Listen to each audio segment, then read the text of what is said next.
Hey everybody, my name is Charity Martin. I'm the owner of C. Riley Car Scents, and if you are watching this video, it's because you probably purchased a DIY car scent kit for Valentine's Day or another gift of some kind. So this is what your kit looks like for Valentine's Day. It's going to come with a bag of beads that will make approximately 3 car scents. You get a cookie cutter of your choice, and then this bag here is going to include the bag that you'll put them in, strings, and a nail once your car scents are done, and then some candy, just because who doesn't love candy. So what I'm going to do now is I'm going to actually show you. You've got the step-by-step instructions written down, but I figured if you're like me, I like to be able to see how things are done. So I'm going to actually show you how it's done. In this box is everything you need except for a cookie sheet and an oven, obviously. So you will need a cookie sheet. A non-stick one is recommended, and even with non-stick, if you have some parchment paper, it helps, but it is definitely not required. I don't use parchment paper on mine, but if you've got some, it might not hurt to put it on underneath. I'm not going to use parchment paper for this one. So we've got our cookie sheet. This part of the process is actually really simple. We're going to take our cookie cutter, put it down in the middle of the pan. This scent is pink sugar. It is already colored for you just because the process of coloring beads, it's not difficult, but there is kind of a learning curve there, and I figured it would make your life a little easier if they were already colored. So all we're gonna do here is you're gonna fill the cookie cutter about 2/3 full of the beads. You don't wanna fill it all the way full, just because car scents cook kind of like food does, a lot of food does in the oven.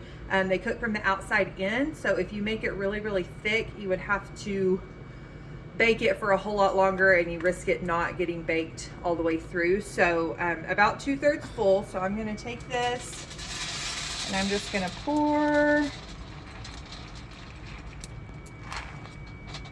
Take your finger, make sure it's even all the way around. You don't want any parts that are real thick or real thin. I'm going to seal this back up. And then you've got a nail in your bag here, but I'm going to get one out of mine. And then this nail here, you're going to take and create wherever you want your hole.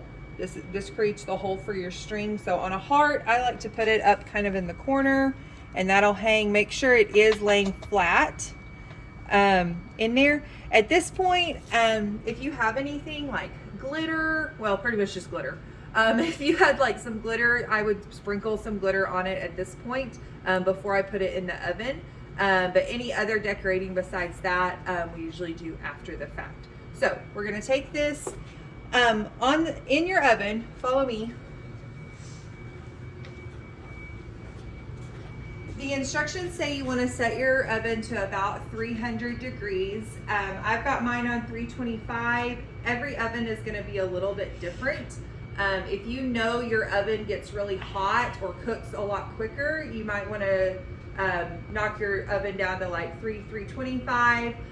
Some go as high as 350, but just to be safe, since I don't know your oven, 325 degrees is going to be the hottest you want it. And since we are just doing one car scent, we're going to bake it for about 8 minutes. So I'm going to stick this in, and we're going to set the timer for 8 minutes. And I will come back in a little bit and show you what it looks like when it comes out. Okay, our 8 minutes is up, and I have just pulled our car scent out of the oven. One good way to check, so you know how, like with a cake, when you bake a cake and to see if it's done, you stick a knife in the middle, and if anything comes up, then it's not done. Kind of the same way with car scents. The easy way to check is to see, like I would gently touch it with my fingers, and if any of the beads lifted up on my finger, that means they're not done. This one is like just right. So this is about what we want it to look like. It's cooked all the way through. So at this point, I'm gonna let this cool completely. It'll take, I don't know, 20 or 30 minutes. If you wanna stick a fan on it, let it go faster. But it'll cool completely. At this point, after it's cooled, you'll pop it out of the cookie cutter, take the nail out of the hole.